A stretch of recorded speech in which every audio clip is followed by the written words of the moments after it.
Hello दोस्तों, Mumbai underworld के कहानी सीरीज में एक बार फिर से आपका स्वागत है। इस बात को तो हम आपको कई वीडियोस में बता चुके हैं कि डी कंपनी में गैंग के अंदर भी गैंग हुआ करता था। डी कंपनी के दुबई से कराची शिफ्ट हो जाने के बाद जो दो लोग दाऊद के खास बने वो थे उसका अपना भाई अनीस इब्राहिम और दूसरा था छोटा शकील।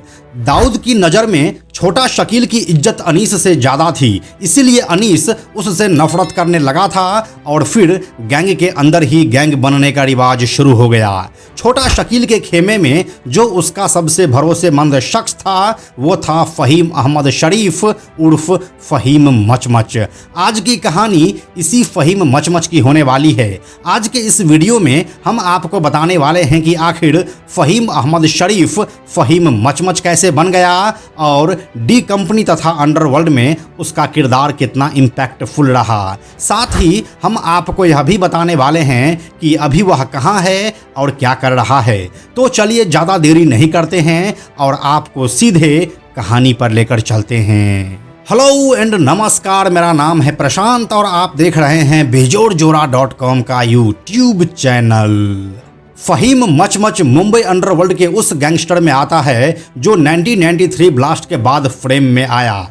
मुंबई के भिंडी बाजार इलाके में पेरू लेन का रहने वाला एक मामूली गुंडा फ़हीम अपने जबरन वसूली रैकेट के माध्यम से तेजी से अंडरवर्ल्ड की दुनिया में अपना नाम बढ़ाता चला गया। फ़हीम मचमच ज़्यादा पढ़ा लिखा नहीं था और वह स्कूल ड्रॉप आउट ही था। अंडरवर्ल्ड के साथ जुड़ने से पहले वह मुंबई में ही छोटे मोटे अपराधों को अंजाम देने लगा था। इसी सिलसिले में फ़हीम को मुंबई पुलिस ने साल 1995 में जबरन वसूली, जान से मारने की धमकी आदि के विभिन्न गंभीर आरोपों में गिरफ्तार किया था। लेकिन इस गिरफ्तारी के तुरंत बाद ही वह एक अदालत से जमानत हासिल करने में सफल रहा। ऐसा कहा जाता है कि इस जमानत के पीछे दाऊद और उसके गैंग का हाथ था, जिसने यह काम छोटा शकील के कहने पर किया था। छोटा शकील को यह लग गया था कि इस लड़के में आगे बढ़ने का दम है। फ़हीम जब मुंबई में अपने अपराधों को अंजाम दे रहा था और जब वह पुलिस के हाथों गिरफ्तार हुआ तो इन पूरी घटनाओं को छोटा शकील बहुत नज़दीक से फॉलो कर रहा था। छोटा शकील चाहता था कि फ़हीम अहमद शरीफ उसके लिए काम करे और उसके मुंबई और दुबई यूनिट को संभाले, क्योंकि शकील को एक ऐसे ही लड़के की आवश्यकता थी। इसीलिए शकील ने उसका जमानत करवा दिया।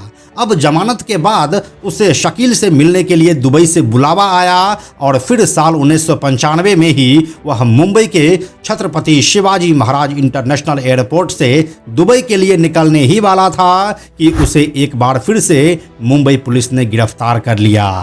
साल भर के अंदर ही उसे मुंबई की पुलिस ने 2 बार गिरफ्तार किया, क्योंकि पुलिस को लग रहा था कि कहीं ना कहीं इस लड़के का तार अंडरवर्ल्ड से जुड़ा हुआ है और वह आगे आने वाले समय में शहर के लिए मुसीबत बन सकता है। फ़हीम के गिरफ्तार होते ही डी कंपनी एक बार फिर से उसे जमानत दिलवाने की कोशिश में जुट गई और कई पुलिस वालों के आपत्ति के बाद भी उसे एक बार फिर से जमानत मिल गया। भले ही मुंबई में 93 का ब्लास्ट हो चुका था, लेकिन यहाँ के सिस्टम में अभी भी ऐसे लोग थे जो दाऊद और डी कंपनी के सैलरी पर काम कर रहे थे। फ़हीम अहमद शरीफ का जमानत इसी बात का एक जीता जागता सबूत था। जैसे ही फ़हीम को दूसरी बार जमानत मिली, वैसे ही वह बिना समय गंवाए दुबई भाग गया और इस बार वह किसी के रडार पर भी नहीं आया। इस समय तक डी कंपनी दुबई से कराची शिफ्ट हो गया था, लेकिन कई देशों में इसके इलीगल बिजनेस ऐसे थे जिसे पाकिस्तान से ऑपरेट कर पाना मुश्किल था। इसीलिए दुबई में फ़हीम को छोटा शकील द्वारा डी कंपनी के एक एजेंट के रूप में रखा गया और उसका काम था इंडिया समेत कई देशों में छोटा शकील के इशारे पर काम करना।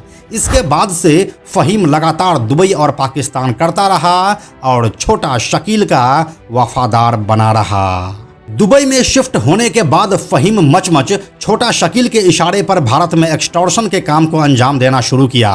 उसके द्वारा मुंबई के कई बिजनेसमैन, बिल्डर्स, एक्टर्स और डायरेक्टर्स को कॉल किया गया और जमकर उगाही भी की गई।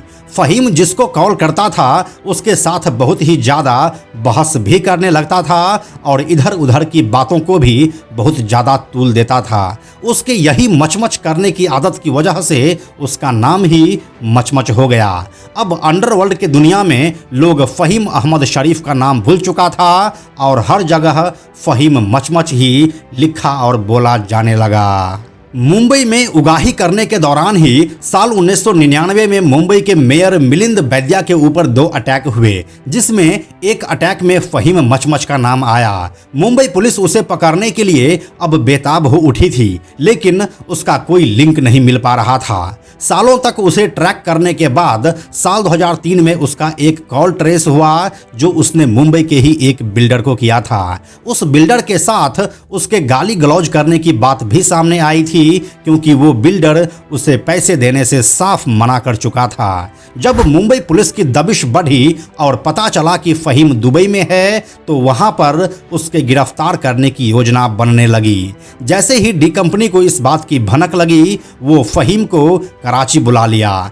21वीं सदी के शुरुआत में ही मुंबई अंडरवर्ल्ड अपने सभी कारोबार को ऑलमोस्ट पाकिस्तान शिफ्ट कर लिया था। इसीलिए मुंबई पुलिस को फहीम मचमच के मामले में कोई खास कामयाबी नहीं मिली और दशकों तक वह पाकिस्तान में छुपा रहा। हालांकि बीच बीच में वह दुबई जाता रहता था, लेकिन कभी भी भारतीय इंटेलिजेंस एजेंसीज के हाथ वह नहीं लगा। इसके बाद फहीम लगातार छोटा शकील के साथ कराची में ही रहता रहा और उसका खास सिपह सालार बना रहा। यहाँ भारत में दिल्ली, मुंबई और गुजरात के पुलिस स्टेशंस में उसके नाम 2 दर्जन से भी ज़्यादा केस दर्ज हुए, लेकिन उसके ऊपर कभी सुनवाई नहीं हो सकी। मुंबई पुलिस के एक अधिकारी के अनुसार हाल ही में मुंबई पुलिस की एंटी एक्सटॉर्शन सेल ने फहीम मचमच के एक करीबी को गिरफ्तार किया था। वह अभी भी मचमच के संपर्क में था और उसी ने फहीम मचमच के कराची में मौजूद होने की पुष्टि भी की थी।